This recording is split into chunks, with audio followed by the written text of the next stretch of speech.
time, and they were and they knew their way around. So they go out there, they find the cow, and they make sure she's okay. A storm rolls in, and so they take shelter in like an overhang, you know, like a rock overhang. It's not a cave, not quite, but it's a shelter under an overhang of a rock. And the storm kind of passes, and there was some thunder and lightning in the storm. And then they hear like a really large boom, like an explosion sound as they're coming out. And there's a flash of light and all this stuff. And they basically see something smoking through the sky, you know, after the boom and the flash of light. They see something and they're like, something's going down, and they think it might be a plane. It looks like it's been damaged. It's smoking. And they see it go down over the top of a hill, and they hear it impact. And they are immediately like, well, we better go check and see if anybody needs any help. Okay. So they make their way over there, and of course there's smoke, and whatever the crash is, it sets stuff on fire. And they describe it as the mesquite is burning, and it's real smoky. And I mean, we've burned mesquite. It makes a lot of smoke. And so they're having to be careful, and they have to leave the horses behind because the horses are freaking out.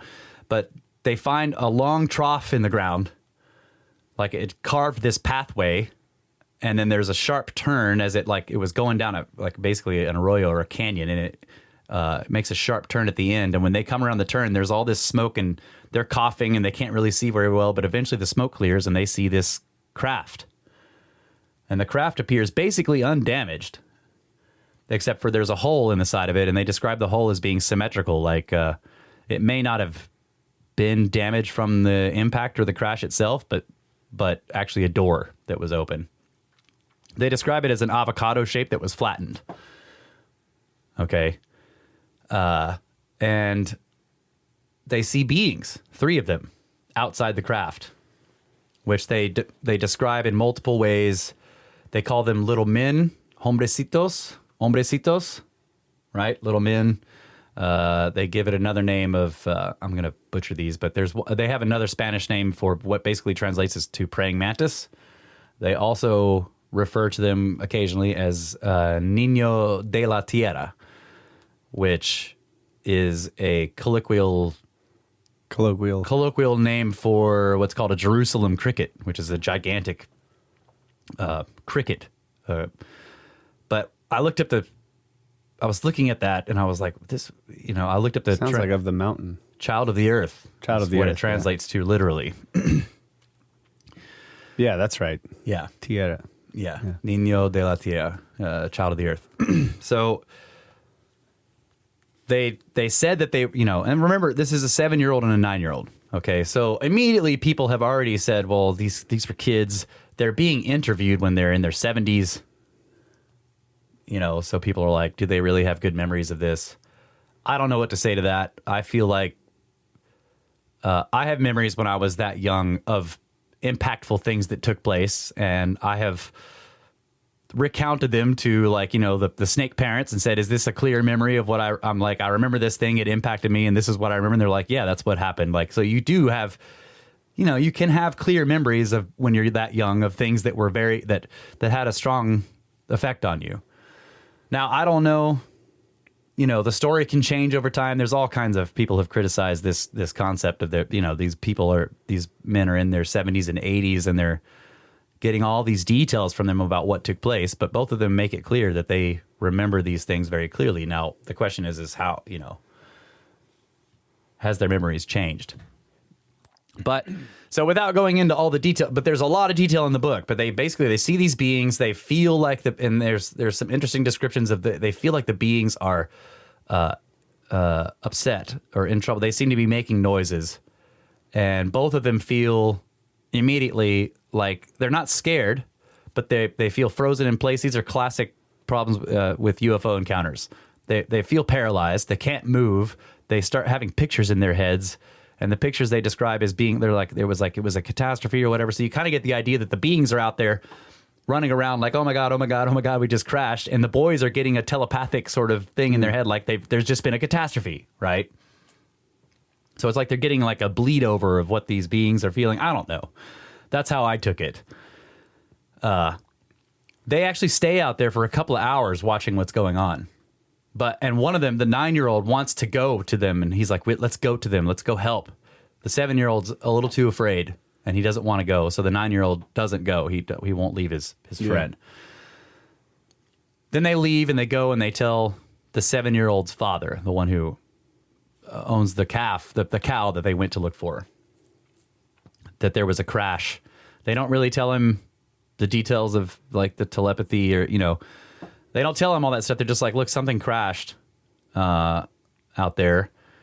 And so he gets a hold of the police, and the next day they go out, or maybe it was 2 days later, I'm not sure, but he gets a cop from the town, and they go out there. The boys take them out there to show them where the crash was. When they get back out there, the smoke is all gone. There's still the big trough. The craft is still there. There's still debris all over the ground. There's like weird metal pieces and other things all over the ground. What? What? Man, I really messed that up. The guacamole was all over the ground. I was laughing before I could say it. There was guacamole everywhere. I mean, when an avocado crashes, you get guacamole. You do get a lot of guacamole. But the beings are gone. Okay. And they never see the beings again. They only saw them that first time. But the father and the policeman go inside the craft. They tell the boys, wait here, and they go inside. And the boys say that both witnesses, who are now old men, are telling this story. They both say that they stood there for what seemed like a really long time while the father and the policeman were inside the craft. And by the way, the craft wasn't enormous. It, think 30, 40, maybe 30 or 40 feet long. Okay, 15 or 20 feet tall. It's not huge. But yeah, they entered the craft in the hole in the side of it, which was square. So they were wondering if it was a panel that broke off when the thing hit, or in other words, it wasn't like a damaged hole. It was a door, basically.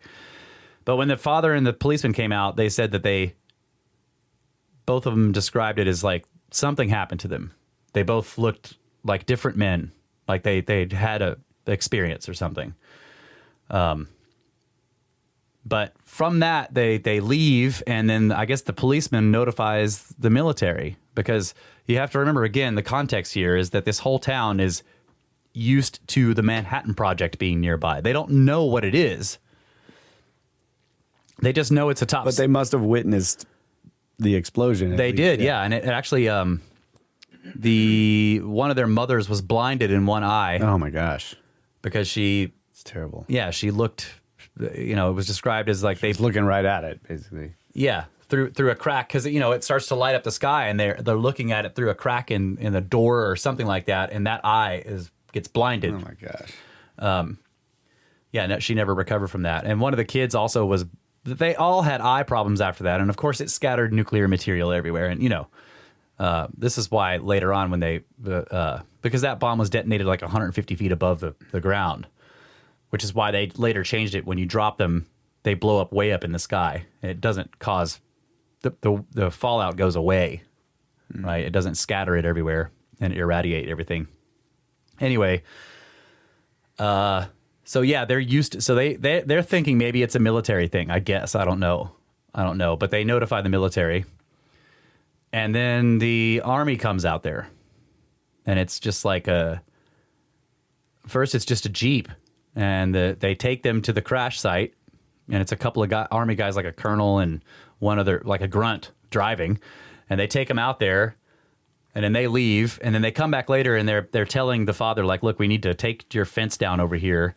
We need to build a road, because it's in a remote area. He's like, we need to build a road. We got to get a truck in there to get this thing out of there. And he tells them it's a weather balloon. I mean, it's a classic. Yeah. But the thing is these farmers have picked up weather balloons. They know what weather balloons look like because they pick them up on their land all the time because the army was putting up weather balloons. So they know what weather balloons are. That thing's not a weather balloon, right? So they knew that. But if it's a weather balloon, why do you need a full size 40-foot trailer truck on it with a tractor trailer to carry it out? You just fold it up and stick it in the back of the Jeep. But anyway, the two boys start going out there and watching over the next 2 weeks as the Army guys, they send like a detachment of soldiers. Nobody's in hazmat suits. It's like not like the movies, they don't have any procedure for this, right? It's clear they just send a detachment of young soldiers. These guys are like 18, 19, 20. They don't know what is going on. They were told to go out there and clean up this mess and get this thing on the truck, right? So they're out there just in normal Army clothes, just working on this thing. Nobody's taking any precautions, and they're picking up the crash material and actually throwing it into a ditch nearby, and then they cover it over in dirt because they don't want to load all that stuff up on the truck. Oh, right?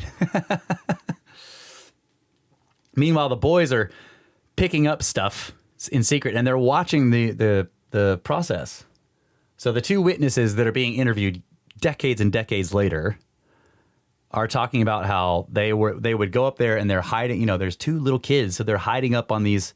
They know where to hide exactly to watch the whole process, and they've got their binoculars and they're watching these guys, and they eventually put up a thing and they lift the thing up onto a back of a truck, put a tarp over it, and take off with it. So the style of the story is that 2 years before Roswell, the Army, under the aegis of the Atomic Energy Commission, recovered a crashed vehicle of unknown origin. Sounds like the thing that, man, I always forget this guy's name. It was on Joe Rogan talking about working on reverse engineering. Lazar. Yeah. He talked about going into some rounded metal craft or something like that, and like it was all smooth on the interior. There were no rivets, and you know what I mean? That's kind of like the image I have in my head of this flattened avocado. They said it was silvery and smooth. No rivets were visible. Sounds like the thing he talked about working on. Yeah. And Lazar described that there were 7 or 9 crafts in there in the hangar that he was at, S4.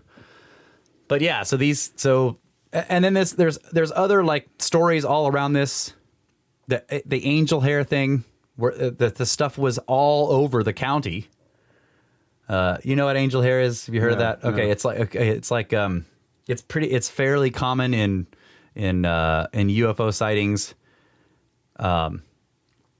It looks like think cobwebs, fibrous material, and the UFO will be seen to spew this stuff out, and then it floats down. It's very lightweight and it lands all over. Can you eat it? I don't think so. In some cases, in some stories, it just dissipates. It evaporates. Well, yeah. I mean, obviously, you know what I'm thinking about, right? Yeah, cotton candy. You know about cotton candy? No? Space ramen. Space ramen. Yeah. Manna. Yeah. It dissipates. Yeah. You only collect what you need that day. Yeah. Yeah, that's true. It could be space ramen. Yeah. But this stuff wasn't. It was different. All right. Than the other reports of angel hair that evaporates. This stuff stuck around for a long time, and they were picking it up. They filled up sacks of it. And it also was described as being very irritating to your hands. It would you would play with it and your fingertips would tingle or whatever. Then after a while, you'd find out you have all these little cuts and stuff on the tips of your finger. Wow. It's very thin. It's like fiber optics or something, glass shards or asbestos, some kind of insulation. I don't know. Fibrous insulation.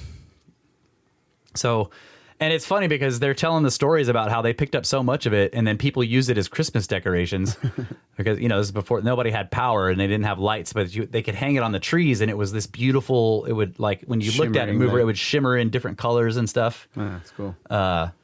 They were saying that people were putting it in their windows to look like frost.